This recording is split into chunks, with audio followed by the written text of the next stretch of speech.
Mattia Binoto will step down from his position as team principal at the end of the year, Ferrari said on Tuesday, following several weeks of rumors surrounding his future. After consulting with a number of sources, F1 correspondent Lawrence Barretto examines the reasons behind his departure, potential successors, and Binotto's future plans. At the beginning of the season, Ferrari set out to harness the groundbreaking new technical regulations to propel them back into a position where they could win races and compete at the front of the pack. The Italian squad, led by Binotto, accomplished this achievement. They captured 12 pole positions, 20 podium finishes, and 4 Grand Prix victories. They had the fastest car when the year began, and even though their chances of winning the championship waned as they battled reliability issues and strategic mistakes, they still finished second in the Drivers' and Constructors' Championships, a significant improvement over 2021.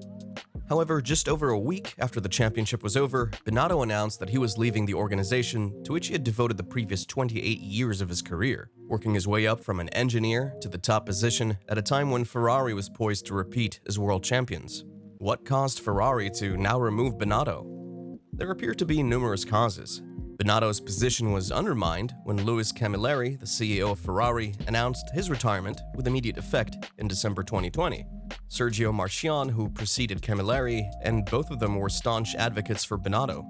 They supported him and had faith in his capacity to turn Ferrari around. They were aware of the difficulties facing Formula One and knew it would take time for Binotto to put the necessary structures in place to achieve long-term success. They might keep him safe from the inside out, allowing him to concentrate on his work. When Camilleri went, Binotto found himself relatively alone. The strain increased without any assistance and with the biggest responsibility in Formula One. Ferrari revamped their wind tunnel, which had been holding them back from growth for a while under his direction. Additionally, he gave his approval for the cutting-edge simulator, which is now the best in Formula One. He also oversaw the enormous development made on the power unit, which was the worst of the 4 manufacturers in 2020 and may have lagged behind the competition by as much as a second, but is now competitive with the class-leading Honda Red Bull powertrains unit. But he labored arduously to complete all of this. However, Binotto thought his place was secure for the time being going into the season finale in Abu Dhabi after speaking with Ferrari chairman John Elkann on the Wednesday before the race. Although it's understood that Ferrari never expressly told him that they were looking for and speaking to candidates to replace him, he was aware that they were doing so. He believed that in 2023 he would have the opportunity to expand on the gains made in 2022, and if he failed to win the title, it might be the end of the road. Ferrari's claim that the rumors linking him to a replacement were absolutely without foundation simply served to confirm his conviction. On his return from Abu Dhabi, however, senior management at Ferrari reportedly remained silent, according to sources. He immediately realized that his time was almost up. He made the decision to step up and leave. Who will take over for Binotto? They have looked at a number of candidates. Fred Vasseur, the head of Alfa Romeo, is now the most likely candidate. Vasseur, who formerly oversaw Renault, has expertise working in large organizations.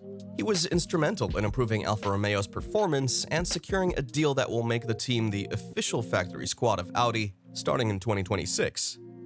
He has more than 25 years of expertise managing motorsport operations, loves racing, and is a fantastic man manager. Charles Leclerc and the Frenchman have a close bond because the Frenchman gave the Monegasque his F1 debut. But should he accept the position, Vasseur will face the biggest challenge of his career thus far, because the Ferrari position is the biggest in F1 and perhaps of all of sport. Any motorsports competitor would find it difficult to refuse Ferrari if they came knocking. Vasseur is so understandably persuaded to accept the role. He would be expected to continue leading his present squad when Audi enters the fray in 2026, but he may be unsure of how long that will last if the German automaker decides to bring in their own staff. Discussions are still ongoing. Till the end of December, Binotto is still in his current position. It won't be until the new year that the Italian's replacement will be announced, and it's not clear what Ferrari would do if Vasseur declines the position. So what will Binotto do next? The length of Binotto's gardening leave is unknown, but it will probably last longer than 6 months. According to sources, a number of organizations, including Formula One operations, have expressed interest in hiring him. There have been brands like Alpine and Aston Martin mentioned. Audi also has this. As they get ready for their 2026 entry, the German company would profit from Binotto's broad leadership and technological know-how. Rival clubs will be aware of the work he has completed, and while he fell short of winning the title, he has a solid track record and a skill set that may be very beneficial to a number of teams. It's up to Binotto to determine what he wants to do after that. If you want to be a P1 in Formula One news, don't forget to hit that like button, subscribe to the channel, and turn on bell notifications.